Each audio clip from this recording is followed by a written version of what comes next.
So when I think of global mobility, I think of getting the right people in the right places at the right time. And ultimately, global mobility should be used as a talent strategy to attract and retain diverse talent. So while mobility professionals definitely are the gatekeepers and coordinate a lot of the logistics and make sure that we're staying compliant with immigration and tax and things like that, we're also a strategic partner.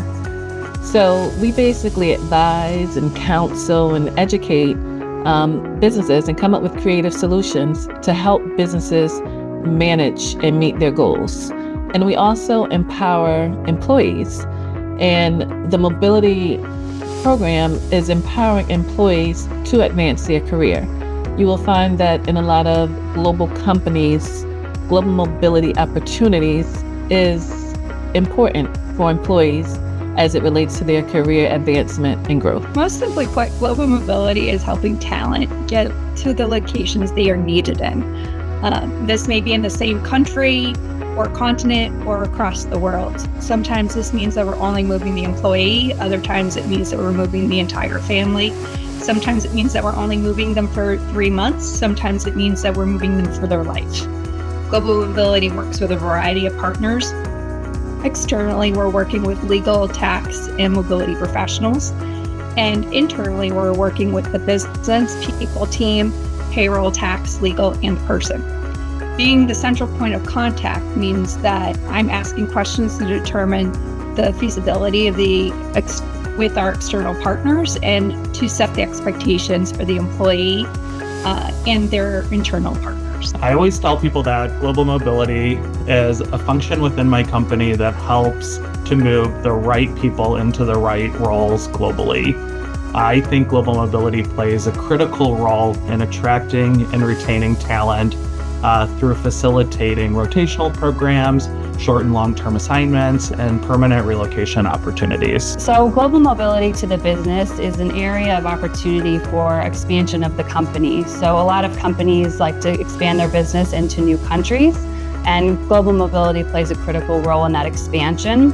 There's also an opportunity for global mobility to be seen by the business as a partner in strategic development of their employees across the world. What a year we had. In looking back, I was trying to pencil a couple of trends, and I just summarized them in 4, which are, I would say, mega trends that will significantly influence priorities. I think that first off, talent issues matter more than ever. We've seen shortages of skills in organizations, and the focus is on attraction, retention, and reskilling of talent. That will likely be here to stay.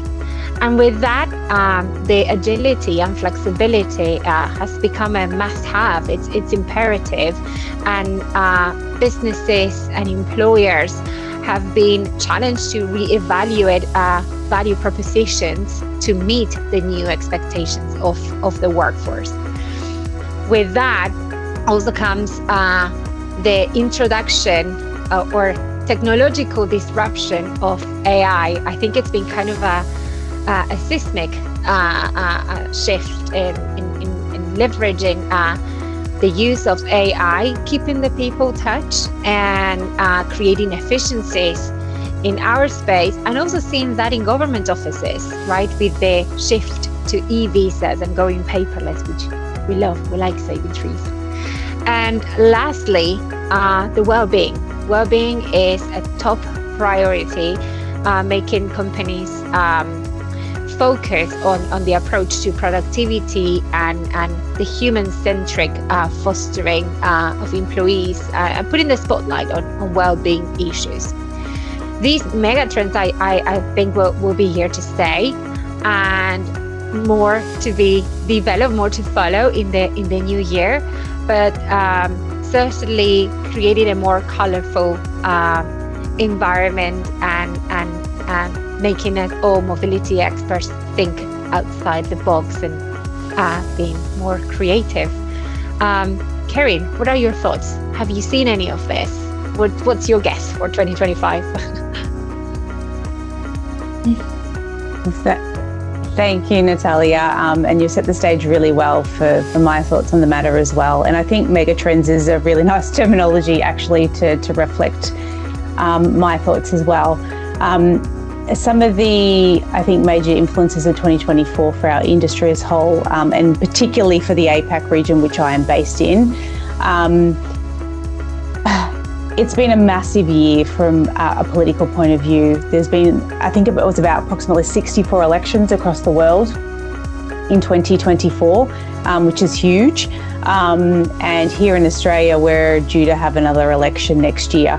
So as we all know, being in this industry, those external influences, particularly political, have heavy impacts into our programs and our populations, particularly when it comes to immigration, but also the roll-on impacts to other parts of our programs as well. The extension of that, of course, is the conflicts that we've been seeing around the world, some that have started this year, some that have been going on prior to this year but continue through this year. And those, of course, whilst they take place in other parts of the world outside APAC, we are not immune from the impacts of those.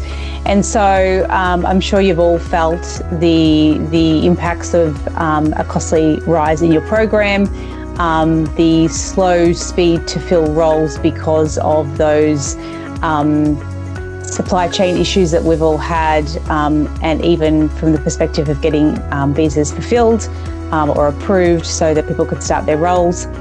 The other thing that, on the flip side of that is translated into as well for us in APAC is remote work still continues to be a dominant topic. It's probably more reflective in Australia, particularly because it is one big massive island, and if you're going to go anywhere, you have to go on a plane in a very long way.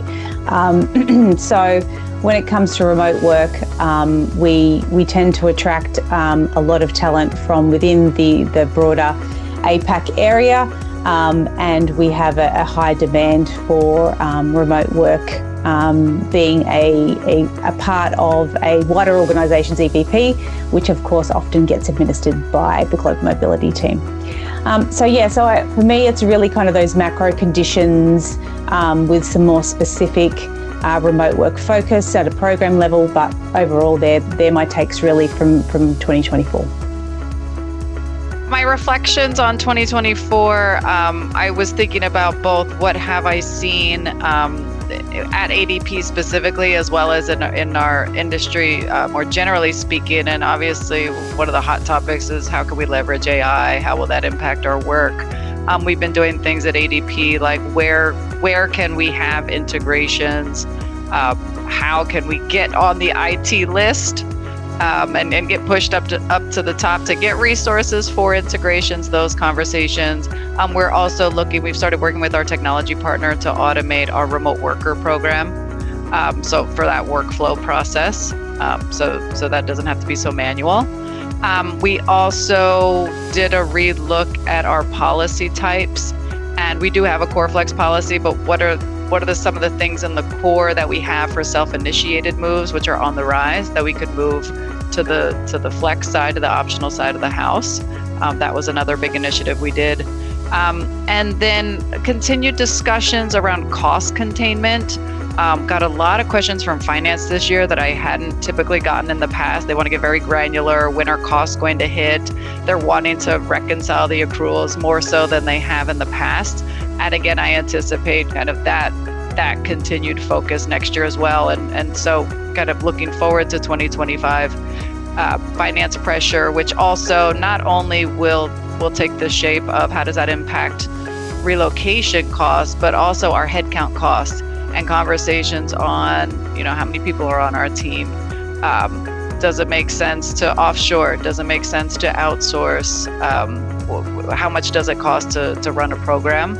Those conversations. And then, I know another one of our speakers today will be talking more about kind of U.S. election and how that can impact our programs, but also any geopolitical event that's happening out there. It could be another war that happens that we weren't prepared for, and how will it impact us? So that's what I'm future forward seeing. great. I can pick up from there, Becky, for sure, because geopolitics is on my radar forever. But just want to start by saying how grateful I am being able to chair this very special session. This is, I believe, Andy, correct me if I'm wrong, but the last session for 2024. So as a year end and the last session, I think it's a perfect time to stop a little bit, even though I guess we are all crazy busy with the year-end activities and then tech stuff and all that these times. But it's a good time to just stop and look a little bit back to 2024. Doing it like day to day, being really busy, it's really hard to even like capture kind of like what is it all that you did. So also just pat a little bit ourselves on our shoulders that we were not bored, I guess, 2024. And what is it that we plan for 2025? What is it that we want to happen? What is it that we hope for? So yeah, 2024 from Nokia's side, it was a very busy year. We went through a whole reorganization, like company-wide structural reorganization, which brought a lot of uncertainty, I would say, with positions and teams and all that announced gradually. So for a while, we didn't know where we will belong as a team, who will be our boss, which area will we belong to. By the time this time, luckily, it stabilized, but you have similar experience with new management. A lot of new challenges come, having to explain, especially in global mobility, not everybody immediately knows all the complexity and what this special function is truly about. So it's a lot of explaining, a lot of going into details. What is it that we are doing, who our third-party providers are. Cost perspective is big as well. It's a cost containment environment, similarly to what Becky mentioned. So even the last spending is investigated. What is it that we are spending on? How much do we really need to? So all those questions, plus add the new management to all this mix. So it's rather a lot of explaining and a lot of revisiting what we do, and if this is truly how we would serve the business needs the best in this new environment. That's just our internal little world, but there is the whole world outside of that, with a lot of changes, a lot of geopolitical events, other events that are all impacting global mobility. Our function is unique from this perspective. That's my opinion, that everything that kind of happens in the world, somehow we will feel the impact of it. US elections was big, but globally there were around 80 countries who had elections this year. So obviously US has a big impact globally as well, but we had some other countries as well where we needed to not only analyze what was currently going on, but also sometimes try to think about how this can impact our future as well, which is not always that obvious. We need that crystal ball more and more often. That's what I'm feeling. And there are more and more events like that that are actually bringing an impact on our program. So it's exciting. It's a lot of things are happening, but maybe we can use this occasion just to stop a little bit, talk to each other, and see where we are mentally in December 2024. Bianca, thank you. I'll take the baton from you. I think if I were to sort of reflect on 2024 and summarize it in a phrase, it's we have won the battle. And I speak on behalf of not just the role that I have and the work we've done at Take-Two Interactive, but what I'm hearing from many of my peers, not just in Canada, but globally, that after years of trying to get stakeholders and executive sponsorship to understand the benefit and the value of global mobility, we're no longer making that business case. We have won that business case. And in our case, we've received executive sponsorship to pursue technology enhancements, to do integration with systems. We've received funding to actually integrate with Equus and to use that platform to support our overall technology solution, working on policy redesign, and most importantly for us, being a company that has acquired many other gaming companies throughout the last several years, that we're allowed to kind of independently manage mobility and do so in a very autonomous, decentralized way.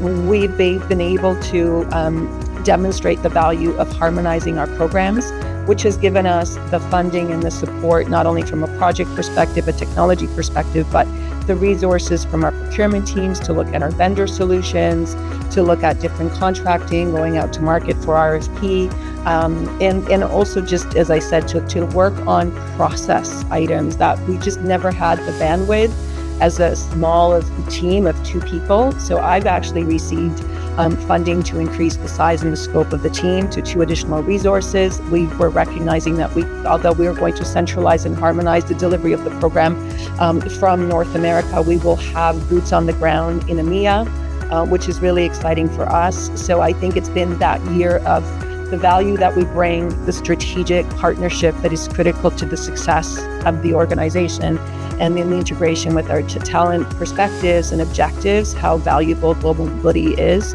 in actually participating in those initiatives and supporting. I think the upcoming year for us is going to be actually delivering on all of the initiatives and the promises that we've made, everything from developing toolkits for managers, HR partners, and talent partners, resources for employees to help them navigate, implementing ambassador/buddy programs to really help people climatize and culturally integrate more effectively and successfully as they get to the other side and to their destination.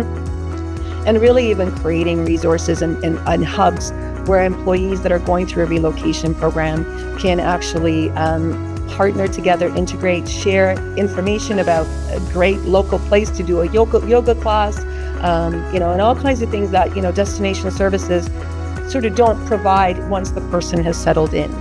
That ongoing support and feeling that they have a global mobility family and friends that they can tap into is going to be really important to us. Once we sort of prioritize that, I think many of us and peers that I've spoken to are really also focusing on the journey of artificial intelligence and how we can work that into global mobility. I know we will be partnering with our broader HR initiative around a ticketing system to help engage global mobility on random questions as well as on actual initiation. So a lot of focus I foresee in 2025 around technology, broader integrations with HR, and really actually, taking advantage of the momentum that we've gained and the important partnership that we demonstrated during the pandemic. Thanks, Mirella. And I think from all the 3 chairs that have gone, you can tell that in global mobility, we can really do a lot of things. And I think that's kind of been the theme for 2024, and even since the pandemic.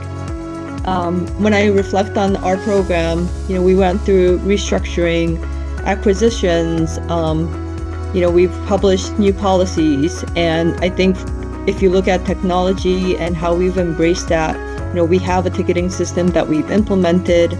We've also set up APIs for U.S. immigration with our Immigration Council. We also set up a API for our stock team, and it was a project that we partnered with them on, getting data to our tax providers from E-Trade, which is our stock management company. And then we also have been leveraging our HRIS system, Workday, to get a lot of things automated, notifications, reminders, reports, things that can help us make our processes more efficient. And so I'm looking forward to hearing from each of you what your 2024 has been like. And I think with that, we can probably look at 2025 and all the uncertainties, but be confident that we are there to embrace it, and that we, as a group, we can take anything on. So I'll hand it over to Andy and get us into groups.